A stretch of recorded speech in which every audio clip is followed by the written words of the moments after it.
एक घनासा जंगल था। उस जंगल में तरह तरह के जानवर रहते थे। शेर, हिरण, हाथी, लोमड़ी, खरगोश और बहुत सारे बंदर। उसी जंगल में एक बंदर रहता था जिसका नाम था गप्पू। गप्पू बहुत आलसी था। वह काम से हमेशा भागता था। दिन भर पेड़ की सबसे ऊंची डाल पर लेटकर धूप सेंकता, फल खाता और सोता रहता।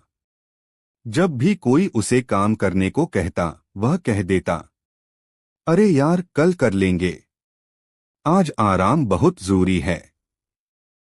गप्पू के अलावा जंगल में और भी कई बंदर थे जो बहुत मेहनती थे।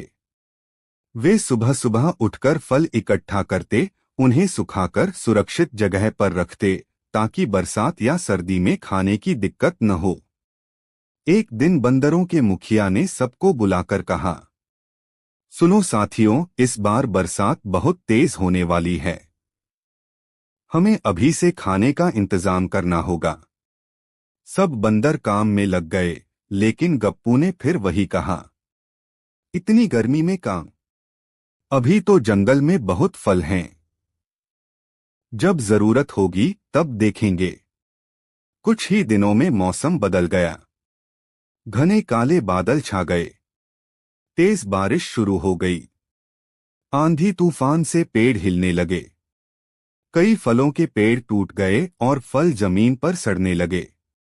अब गप्पू परेशान हो गया। उसे भूख लग रही थी, लेकिन आसपास खाने को कुछ नहीं था। उसने मेहनती बंदरों से मदद मांगी। मुखिया ने दुखी होकर कहा, गप्पू, हमने तुम्हें पहले ही कहा था, लेकिन तुमने कभी मेहनत नहीं की। फिर भी यह लो थोड़ा खाना। गप्पू को बहुत शर्मिंदगी हुई, लेकिन उसने मन ही मन सोचा, बस इस बार की बात है, आगे देखेंगे। समय बीतता गया। बरसात के बाद कड़ाके की सर्दी आ गई। जंगल में फल मिलना और भी मुश्किल हो गया। मेहनती बंदरों के पास जमा किया हुआ खाना था, लेकिन गप्पू के पास कुछ भी नहीं था। अब कोई रोज रोज उसकी मदद नहीं कर सकता था। गप्पू ठंड और भूख से परेशान रहने लगा।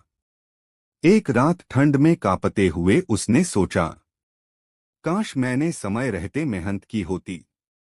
अगली सुबह गप्पू ने एक बड़ा फैसला लिया। वह मुखिया के पास गया और बोला, मुझे माफ कर दीजिए। अब मैं आलसी नहीं रहूंगा। मुझे भी काम सिखाइए। मुखिया मुस्कुराए और